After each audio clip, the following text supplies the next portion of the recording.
we hear a lot about tax loopholes, maybe deductions certain companies have that others don't. And I know there's some concerns among some companies that to be more profitable, keep them in Idaho, we have to offer them a special tax break for this or that. But yet we also have to fund our government adequately. And I'm curious to know, are there any outdated or unfairly situated tax loopholes or deductions that you think may need to be revisited?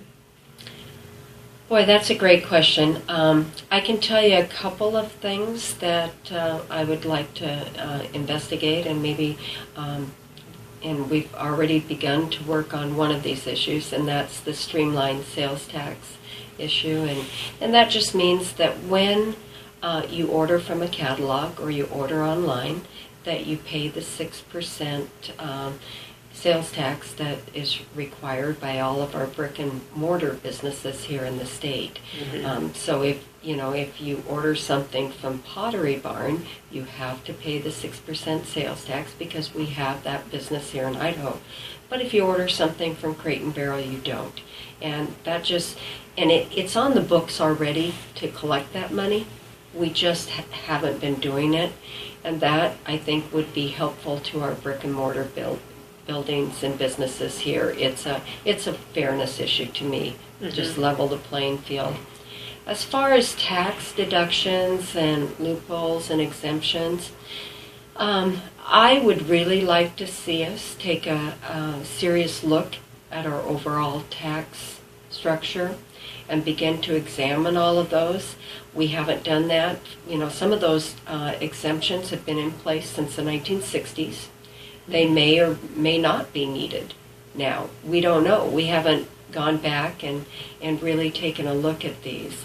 I'd even be in favor of simplifying our tax code, make it easier for people to fill out their taxes.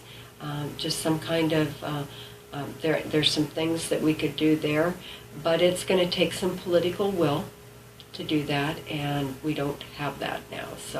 But I think there's some areas that we could certainly start addressing, and one of them would be the online sales tax. Okay, very good. I know that the online purchasing has benefited. From not having those taxes, at least initially.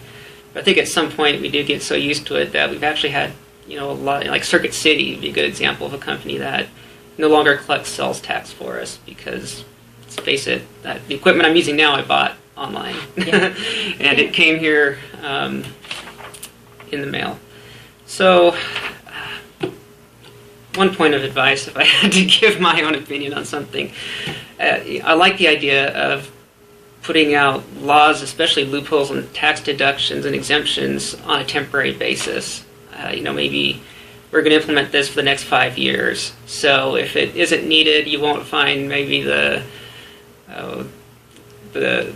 push to have it reinstituted. That's just an idea. I kind of like the idea that laws that phase out, so they're useful, but if it's still useful, you can implement it if it is. And that's a great idea, John, and there's been lots of talk about that everything has a sunset date, and mm-hmm. that we revisit it to see if it's still needed, and that's been talked about. It's not something anybody's really decided to jump in there and do yet, but it's certainly been something we've discussed, and I like that idea. Okay, great. So my final question is one that I really like a lot. I'm kind of a semi-history buff. I love reading about the starting of our nation and the founding fathers and mothers. And I have my favorites, but I think all of them had a unique contribution. So I would like to ask you, do you have any favorites, particularly anyone that you strive to emulate? I guess I would probably say Thomas Jefferson. His work on the Declaration of Independence and the Constitution is just, I think he was remarkable in the way he was able to put words together mm-hmm. that have tremendous meaning to all of us. But I also like that he was a Renaissance man. He He was an architect, he was an inventor, he was an explorer. He had so many aspects to his life that were just amazing to me. So I not only appreciate him as a founding father, but I think his varied interests and what he was able to accomplish in his lifetime is just amazing to me. And so I would love to be that kind of person. I don't have his genius with inventions, but hopefully we can leave the world a little better place, and that's my goal.